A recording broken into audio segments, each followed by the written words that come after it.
exclusive, the story Prince didn't want you to see. Prince is upset with me during the interview. She may not look like the sister of this singing superstar, but she certainly is. And she probably knows more about Prince than anyone. He put aluminum up against all the walls and the windows because he likes everything very, very dark. That's probably the reason why he is called the Prince of Darkness. Sister Sharon tells of Prince's secret other life as plain old Rogers Nelson. The influence of him watching the burlesque shows is shown when you look at his costumes and how he has the females dressed.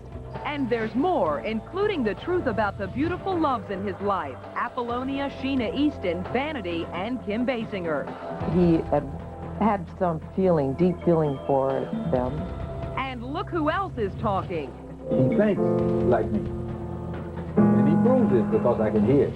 Yes, meet Prince's dad, the secret genius behind some of those big hits. I just want to see you laughing, laughing in the purple rain. For the first time and only on A Current Affair, the family file on Prince Rogers Nelson. Hello, everyone. I'm Maureen O'Boyle. Welcome to A Current Affair. In our time, this show has told you about more than a few family feuds, but today we somehow find ourselves right in the middle of one. In fact, we might have unknowingly started it. He would prefer that none of the members of the family speak with the press. It involves this woman and this man. Him you all know. Her you probably have never seen before tonight. She's Prince's sister, and her appearance on A Current Affair apparently has the superstar turning purple. When Prince learned Sister Sharon and their father John had decided to speak to us about his mysterious personal life and their early years together, he struck back. I felt that it would be okay for me to speak with Current Affair. He hasn't spoken to Sharon since the interview, and he sure won't speak to us either. In fact, he personally refused permission for A Current Affair to use any of his music videos or feature movies. Meanwhile, Sharon's sudden exposure has turned her into a celebrity herself. She was the guest of honor at a party at Club 53 in New York's Hilton Hotel last night. Prince was in town for the Grammys, but didn't go anywhere near his sister's bash. You might feel a little slighted that he didn't come. But despite Prince's objections, we have to bring you this story by public demand. Because as we discovered at the opening of his latest movie, Graffiti Bridge, even his co-stars can't get enough of Mr. Mystique. He's my idol. So this is like a dream come true for me. I have loved Prince since I was 13 years old, from sleeping outside for Prince concert tickets to making sure I have to have front row seats. So this is like bigger than life for me. And then there are the fans and friends who need to know. He's like our modern-day Mozart. He's cutting edge and a genius. So what is Prince so worried about? Well, you'll find out in a moment when we bring you the story he didn't want you to see.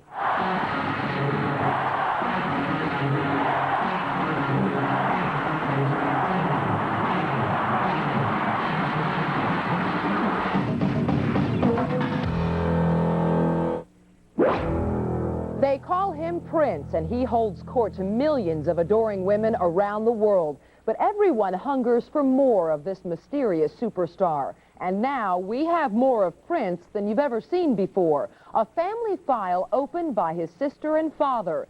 As our Mike Watkins tells us, it's a file Prince wanted sealed forever. Prince is upset with me during the interview, and I feel that he really didn't want me to do it. It's the royal ruckus that has His Highness wearing a blush. The inside story that the Crown Prince of Rock and Roll didn't want us to tell. One of the reasons for this is because Prince has been perceived a certain way by the press, and he would prefer that none of the members of the family speak with the press. At this stage in the game, I felt that it would be okay for me to speak with Current Affair. And despite His Majesty's objections, speak she did. Sharon Blakely is Prince's older sister, a member of the royal court, the woman who helped give Prince his coronation into the recording industry by supporting him during the pauper days. Now she's risking the royal wrath by revealing some very private parts of her sexy superstar sibling. In his room that I gave him, he put aluminum up against all the walls and the windows, so not one piece of light, not any light could show in, because he likes everything very, very dark. He's not a person that would sit out in the sun and get a tan, that's for sure. That's probably the reason why he is called the Prince of Darkness, is because he likes his rooms and his places so dark. But Sharon says it's now time to throw back the purple veil, to let the sun shine in on this misunderstood musical prodigy. So she took us to Minneapolis, Prince's hometown. She showed us the nightclubs where Prince got his start.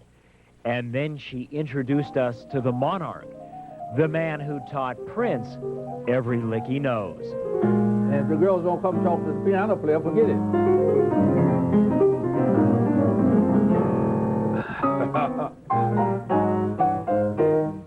But I named him Prince because I want him to do everything that I really intended to do. Has he done that? He's done all of it. Including appearing nude on an album cover? Yes. Did you want to do that, John? I don't think I'm pretty enough for that. John Nelson is Prince's father, right down to his purple boots. He's also the man responsible for some of Prince's million-dollar melodies. His improvisational riffs have inspired such princely pearls as Scandalous, Computer Blues, and the classic crown jewel, Purple Rain. I don't want to cause you any trouble. I don't want to cause you no pain. I just want to see you laughing, laughing in the purple rain. The connection between he and I is playing music. He thinks like me. And he proves it because I can hear it. How do you know? What do you mean he can hear it? All you got to do is listen to what he does.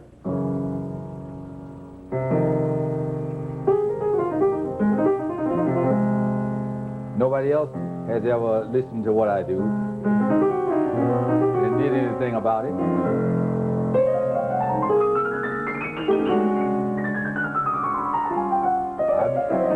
I sit and played in a lot of places and got run out of them. They chased me home. Go home and practice.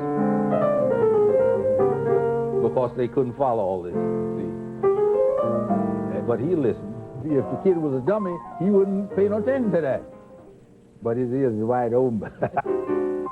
And Prince's ears weren't the only things open. When as a child he'd sneak down to Minneapolis' strip joints to peek through the back doors and watch his father provide the musical accompaniment for the local dancers. Playing strippers, improvising. Your career as a musician, much of it was playing for strippers. Right. I mean, I played in little, what do you call, trios for dances and things like that. But most of my music was playing for a stripper. And what does that require? What kind of music do you play for strippers? I'm in the mood. Ba-ba-ba-boom. I'm in the mood for a stripper. You see, that's why don't get it wrong now. Don't get the strippers and me mixed up with corn. Ba-ba-ba-boom, that's corn. I don't play that. You ever heard nothing that I play is corny. You see, because the stripper is not a cornball up there. She's taking off a lot of pretty clothes. Someone paid a lot of money for them. When my dad was playing in different clubs around Minneapolis, one of the owners would look around and tell him, they said, your son is out there. He's listening to you playing. And this was a strip joint. But somehow when my father would get up off the piano and go to look for him, he was gone. And according to his sister, the little Prince was influenced in a big way by what he'd seen. The influence of him watching the burlesque shows is shown when you go to his tours, or when he's on tour, and you look at his costumes and how he has the females dressed. And then remember the days when he used to wear those leg warmers? I think that came a little bit from watching the burlesque. Prince moves.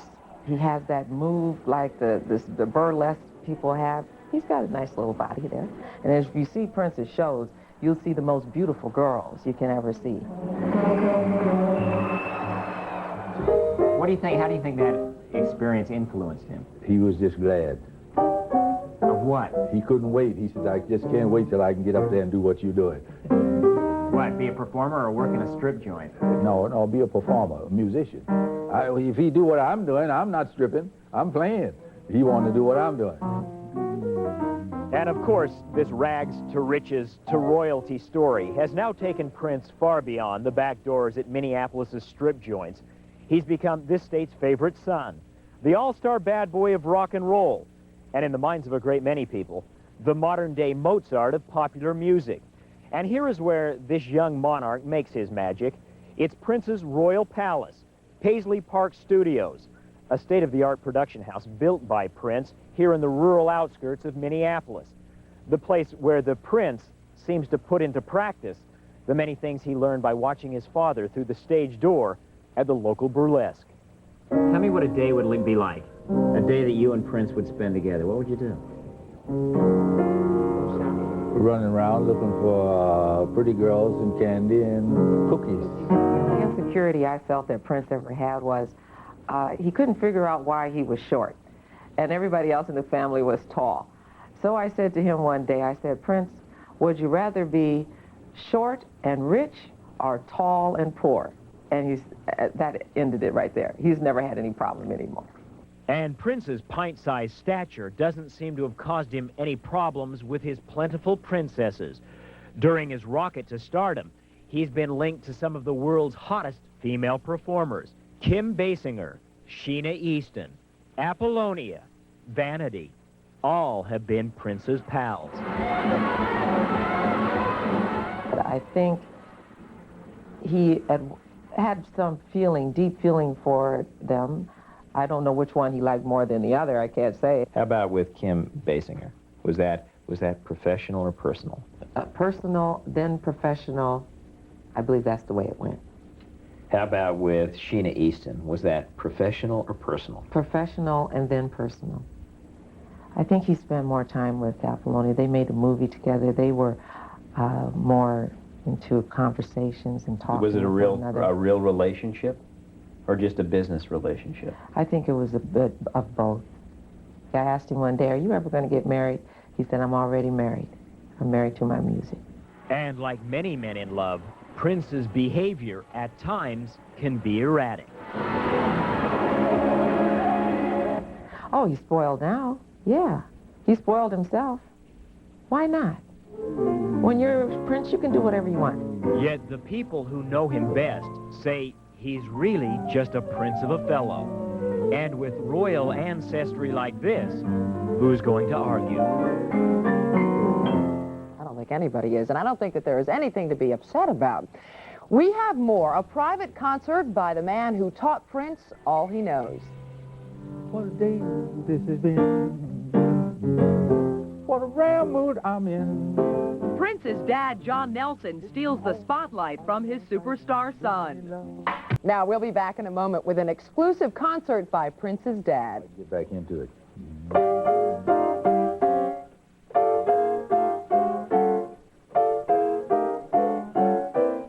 And as we leave you tonight, the moment we've all been waiting for, Prince's dad, John Nelson, in concert. Thanks for joining us, everyone. Good night. Hit it, John. It's almost like being in love. But with a smile on my face for the whole human race. Whoa, whoa, whoa, I'm in love. Hi, we're Howard Hoffman And Stephanie Miller. of the Hot 97 Morning Show. Watching a current affair tonight means $97 for someone tomorrow morning. So turn us on to win from Fox 5 and Hot 97. Well, I said I was in love, so that's it.